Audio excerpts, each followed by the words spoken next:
திருக்கோலம் என்கிற நாடக காட்சியை காண்போம். இடம் அரண்மனை. கதாபாத்திரங்கள் அரசர், அரசரின் நோயற்ற தாய், அமைச்சர், வைத்தியர்கள், சேவகர்கள். வைத்தியரே, சொல்லுங்கள் அரசே. என்னை ஈன்ற அன்பு தாயாரின் உடல்நிலை எப்படி உள்ளது? நாடியை பிடித்து பார்த்ததில் தங்களின் தாயார் பிழைப்பது கடினம் என்று தெரிகிறது. இன்னும் சில நாட்களே இருப்பார். ஆகவே அவர் விருப்பத்தை செய்து அவரை மகிழ்விக்கலாம். அப்படியா? தாயே, தங்கள் விருப்பத்தை சொல்லுங்கள். அதனை நிறைவேற்ற நான் காத்துக் கொண்டிருக்கிறேன். அரசரின் தாயார் மெல்ல முனைகியபடி ஏதோ சொல்கிறார். புரிந்து கொண்ட அரசர் ஆணையிடுகிறார். அமைச்சரே, சொல்லுங்கள் அரசே. என் அன்னை மாம்பழம் சாப்பிட விரும்புகிறார்கள். இதுவே அவரது விருப்பம். உடனே அதற்கு ஏற்பாடு செய்யுங்கள். பொருள் வேண்டும் அரசே. இது மாம்பழம் காலம் இல்லை. எங்கிருந்தாலும் சரி, அண்டை நாடு சென்றாவது மாம்பழத்தை கொண்டு வாருங்கள். சேவர்களே, வணக்கம் அரசே. உடனே புறப்படுங்கள். அண்டை நாடு சென்று மாம்பழத்தை கொண்டு வாருங்கள். அப்படியே ஆகட்டும் அரசே.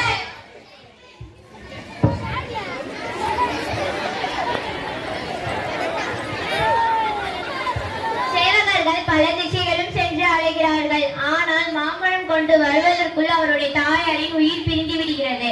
அரசர் பெருங்கவலை கொள்கிறார். காட்சி 2. இடம் அரசவை. கதாபாத்திரங்கள் அரசர், அமைச்சர், தெனாலிராமன். என் அன்னையின் இறுதி விருப்பத்தை என்னால் நிறைவேற்ற முடியவில்லையே என்கிற குற்ற உணர்ச்சி என்னை அரித்துக் கொண்டே இருக்கிறது. அவருடைய மனம் அமைதி அடையாமலே உயிர் பிரிந்து விட்டதே.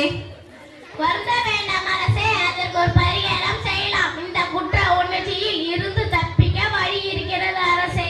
என்ன வழி? சொல்லுங்கள். சொல்கிறேன் அரசே.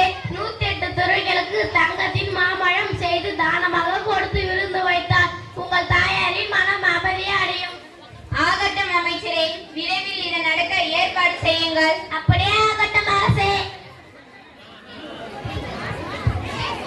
பின்னர் தடபுடலான விருந்து நடக்கிறது. அனைவருக்கும் தங்க மாம்பழங்களை அரசர் வழங்கிறார்.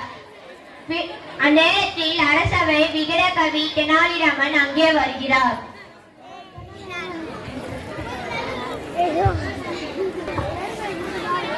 அது எப்படி? இவர்களுக்கு தங்க மாம்பழம் கொடுத்தால் அரசரின் இறந்து போன தாயார் மனம் எப்படி அமைதியடையும்? எவ்வளவு பொருள் செலவு! இது பொருத்தமற்ற செயலாக உள்ளது. இவர்களுக்கு நல்ல பாடம் புகட்டுகிறேன். ஒரு முடிவோடு தெனாலிராமன் செல்கிறார். காட்சி 3. இடம் அரண்மனை. கதாபாத்திரங்கள் தங்க மாம்பழம் பெற்றவர்கள் தெனாலிராமன். நண்பர்களே, சென்ற ஆண்டு என் தாயார் இறந்தது உங்களுக்கு தெரியும். என் தாயாரின் இறுதி ஆசையை இயலவில்லை என்கிற குற்ற உணர்ச்சியில் இருக்கிறேன். இன்று மாலை என் இல்லத்தில் பரிகார விழா நடைபெற உள்ளது. அனைவரும் தவிராமல் வருதல் வேண்டும். ராமா, கவலை வேண்டாம். நாங்கள் அனைவரும் வந்து விடுகிறோம். காட்சி 4. இடம் தெனாலிராமன் இல்லம். கதாபாத்திரங்கள் தெனாலிராமன் தங்க மாம்பழம் பெற்றவர்கள். அனைவரும் பாருங்கள். சற்று பொறுங்கள். சூட்டுக்கோலை படுக்க நல்லா காய்ச்சி தங்கள் தம்பி. தெனாலி, தயாராகிவிட்டதா? ரெடியாக உள்ளது தெனாலி. குனியுங்கள். ஐயோ அம்மா, எரியுதே. எரியுதே. ஐயோ, எரியுதே. ஐயா அம்மா, சூடு தாங்க முடியலையே. ஐயோ அம்மா, சூடு தாங்க முடியலையே. ஐயோ, எரியுதே.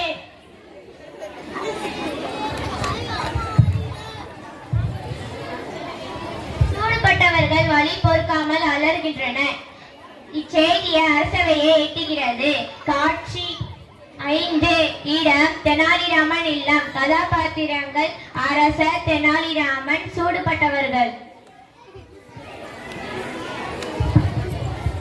தெனாலிராமன் என்னம்மா ஒழுங்காக சொல். இவர்கள் முதுகில் சூடு வைத்தாயாமே, என்ன செய்கிறது? ஏன் இப்படி செய்தாள்? அரசே, என் தாயார் வலிப்பு நோய் வந்து இறந்து விட்டார். என் தாயாரின் வைத்தியர்கள் சூட்டுக்கோலை பழுத காய்ச்சி அவருக்கு சூடு போட்டால் வலிப்பு தீரும் என்றார்கள். ஆனால் சூட்டுக்கோள் சூடு ஏறுவதற்குள் தாயாரின் உயிர் பிரிந்து விட்டது. தாயாருக்கு செய்யாமல் விட்ட மருத்துவத்தை 108 துறவிகளுக்கும் செய்தால் என் தாயாரின் மனம் அமைதி அடையும் என்பதனால் இப்படி செய்தேன் அரசே. பொருத்தமற்று பேசுகிறாயே. இவர்களுக்கு சூடு போட்டால் இறந்து போன உன் தாயாரின் மனம் எப்படி அமைதி அடையும்? இவர்களுக்கு தங்க மாம்பழம் கொடுத்தால் மாம்பழம் சாப்பிடாமல் இறந்துவிட்ட தங்கள் தாயாரின் மனம் அமைதி அடைவதனைப் போலத்தான் இதுவும் அரசே. தெனாலிராமனின் கருத்தை அரசவையை சிந்திக்க வைத்தது. தம்முடைய தவறை அரசர் உணர்கிறார். மூட நம்பிக்கையால் ஆராய்ந்து பார்க்காமல் நான் செய்த தவறான செயலை உன் அறிவினால் எனக்கு தெரிய வைத்தாள். உன்னை நான் மெச்சுகிறேன். நீ வாழ்க. நன்றி. நன்றி.